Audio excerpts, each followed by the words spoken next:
landing yang pertama yang semuanya berjalan dengan baik, alhamdulillah semuanya berjalan dengan lancar dan ini adalah pertama kali saya turun di Bandara Nusantara. Ya mulus banget sih turunnya.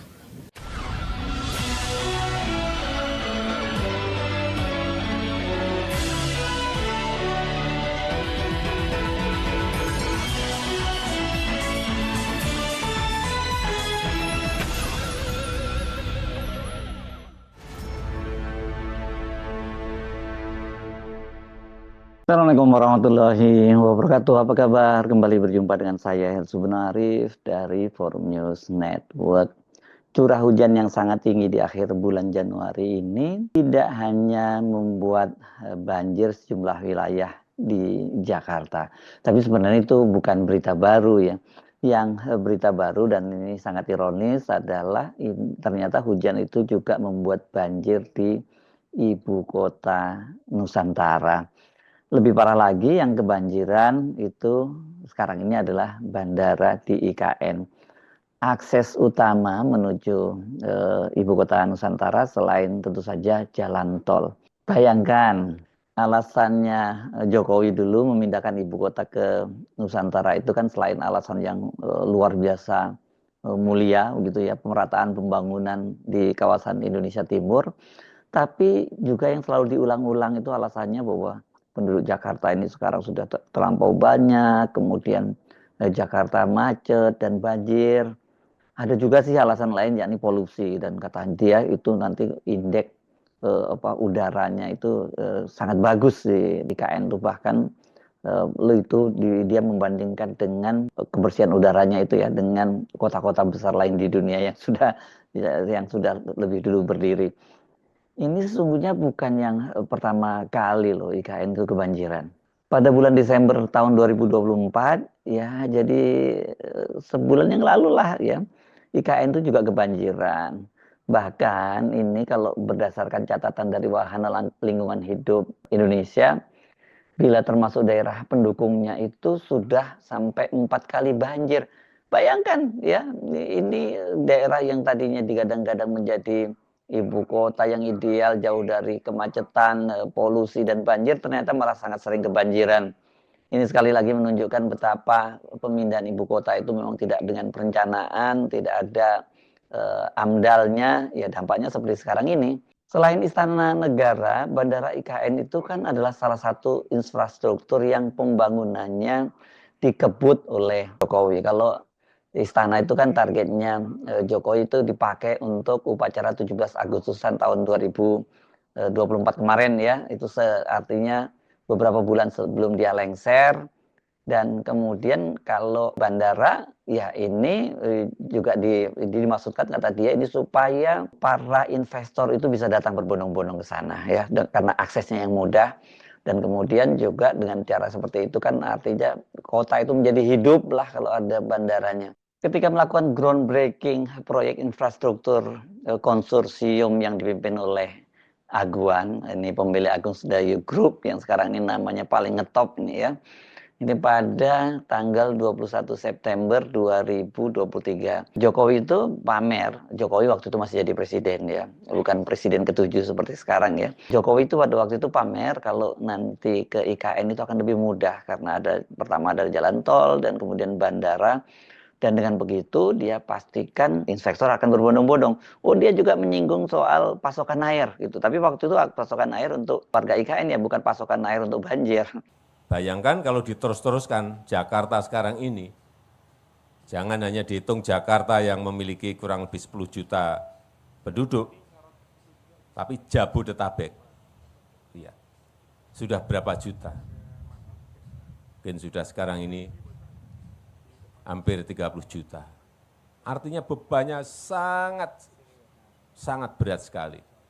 Sehingga yang terjadi adalah persoalan-persoalan yang terus bermunculan dan sangat sulit diselesaikan. Urusan yang berkaitan dengan macet, urusan yang berkaitan dengan banjir, dan sekarang ditambah lagi urusan yang berkaitan dengan polusi udara. Inilah beban yang ditanggung oleh Jakarta dan secara umum oleh Pulau Jawa. Oleh sebab itu, setelah melalui studi yang bolak-balik, kemudian kita putuskan untuk memindahkan ibu kota ini dari Jakarta ke Nusantara di Provinsi Kalimantan Timur. Kemudian tahun lalu dimulai dari kawasan inti yang nantinya untuk Istana Presiden dan Wakil Presiden plus infrastruktur dasarnya dan gedung-gedung kementerian. Sudah dimulai tahun yang lalu. Tapi yang paling penting infrastruktur dasar. Dari yang namanya air, tadi sudah kita tutup pintunya di Bendungan Sepaku, yang itu akan nanti menjadi air bakunya penduduk masyarakat di Nusantara ini. Kemudian yang kedua, kalau kita sekarang dari Balikpapan menuju ke Nusantara, itu memakan waktu 1,5 jam sampai 2 jam. Sehingga juga telah dimulai pembangunan jalan tol Balikpapan ke Nusantara yang jauh lebih singkat, nanti kurang lebih 30 sampai 30 menit dari Balikpapan menuju ke Nusantara. Tadi Pak Menteri PU menyampaikan pada saya, sudah tembus. Betul Pak Menteri? Sudah tembus. Artinya akan segera masuk ke konstruksinya. Akan selesai kapan Pak Menteri PU?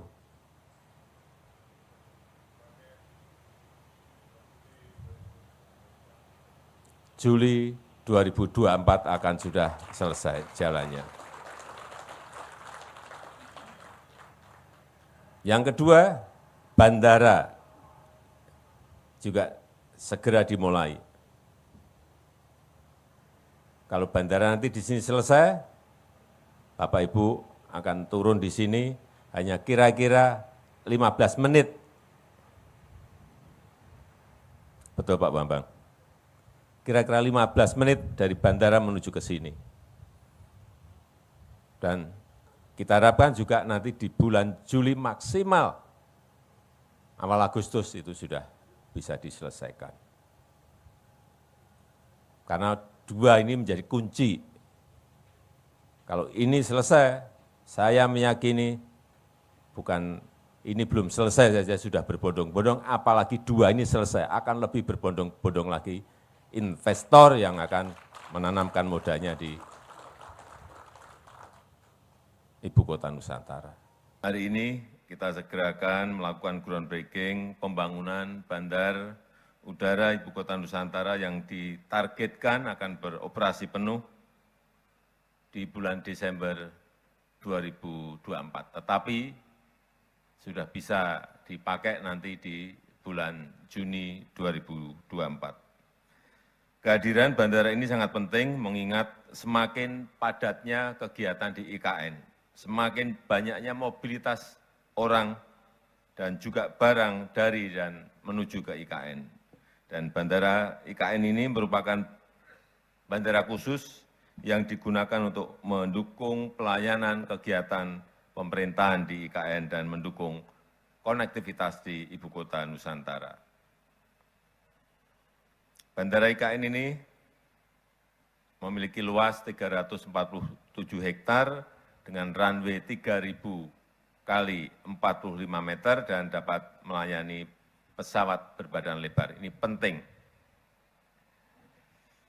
Dan juga dilengkapi dengan terminal seluas 7.350 meter persegi sehingga penumpang dapat dilayani dengan nyaman dan baik. Dan bandara ini akan membuat kawasan IKN semakin terbuka, konektivitas semakin baik, dan juga semakin mudah dijangkau dari manapun. Saya yakin Bandara IKN ini akan meningkatkan daya saing IKN, competitiveness, mendorong pertumbuhan ekonomi dan mendorong pengembangan potensi di daerah dan mengakselerasi pembangunan IKN yang sedang kita proses. Itu yang ingin saya sampaikan dalam kesempatan yang baik ini, dan dengan mengucap Bismillahirrahmanirrahim pada pagi hari ini, groundbreaking Bandara Udara Ibu Kota Nusantara secara resmi saya nyatakan dimulai. Terima kasih. Wassalamualaikum. Jadi tadi Jokowi juga menyebutkan kan bahwa mobilitas orang dan barang itu akan lancar IKN gitu ya. Terus sekarang kita tanya siapa ya orang yang ke sana dan barang apa yang mau dikirim ke sana ya. Nah, pada waktu itu dia menyebutnya itu sebagai bandara khusus VVIP ya. Ini karena dia membayangkan memang itu sudah bisa jadi ibu kota negara gitu. Mengapa kok tadi targetnya itu bulan Juni? Itu bayangkan ya, bulan November itu di groundbreaking, dan kemudian Juni itu hanya hitungannya 7 bulan saja itu bangun sebuah bandara gitu ya. Ini karena ya Jokowi punya target nanti pada peringatan 17 Agustus 2024 kemarin yang direncanakan besar-besaran dan tamu-tamu asing juga mau diundang, kan kemudian batal ya. Barulah setelah itu Jokowi bisa menggunakan bandara ini secara perdana atau mendarat perdana pada tanggal 24 September 2024.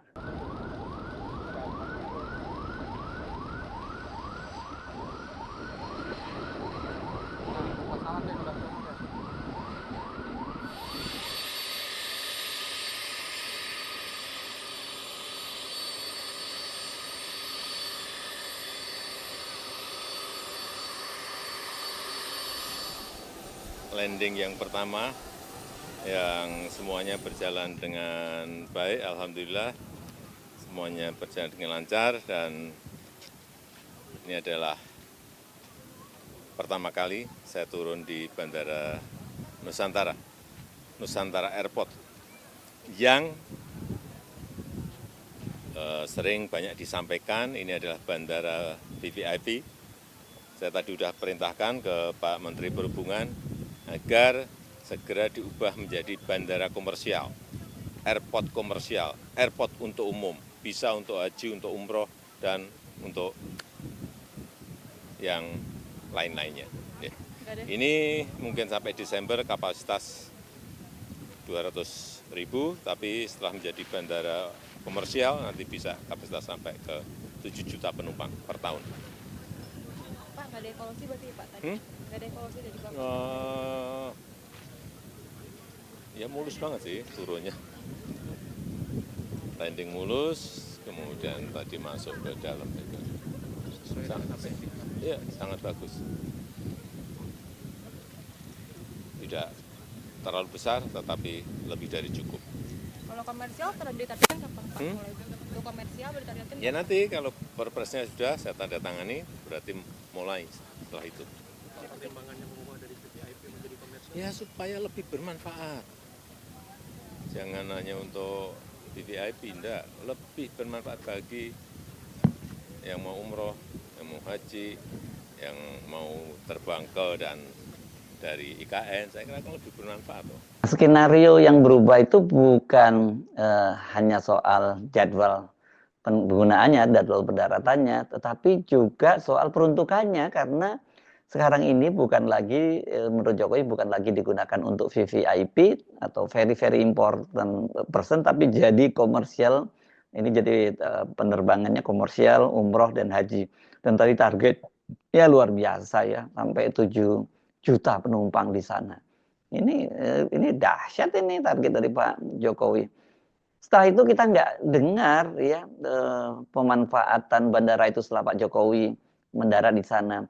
Nah, Pak Jokowi ini kan juga janji dia katanya bakal sering ke IKN. Ini ternyata dia juga nggak nongol ya, malah dia lebih memilih untuk belusukan saja di Jawa Tengah. Sampai kemudian tiba-tiba heboh banjir kemarin tuh ya, tanggal 24 Agustus itu yang kata otorita IKN itu banjirnya cuma sehari kok. Itu cuma hari yang sama katanya sudah surut. Yang banjir pun hanya di area terminal. Jadi sekarang ini PR-nya Pak Prabowo yang ditinggalkan oleh Pak Jokowi itu bukan hanya soal menyelesaikan pembangunan IKN, tapi bagaimana membuat kawasan itu tidak banjir ya.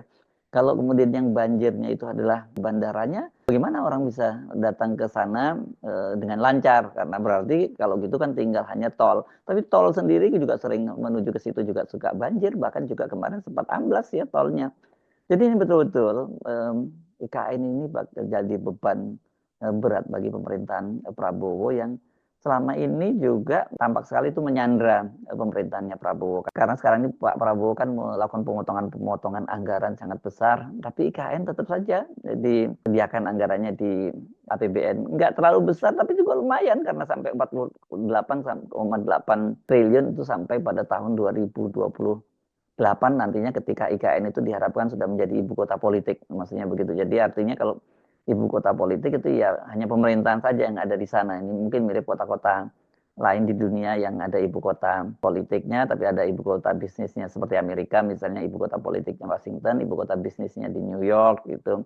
Atau dulu itu di Jerman itu dulu ibu kota pemerintahannya itu di Bonn, tapi kota-kota besar lainnya itu masih banyak sekarang, tapi kalau sekarang dipindahkan ke Berlin. Jadi banyak sekali tanda-tandanya bahwa IKN ini memang bakal mangkrak. Ya, itu tadi bukan hanya karena pemerintah tidak tersedia anggarannya, tetapi juga ini kendala teknisnya yang luar biasa. Ini karena berkaitan tentu saja dengan amdalnya perencanaan yang gerusa-gerusu, ya akibatnya seperti sekarang ini. Saya Subun Arif dari Forum News Network. Sampai jumpa lagi. Assalamualaikum warahmatullahi wabarakatuh.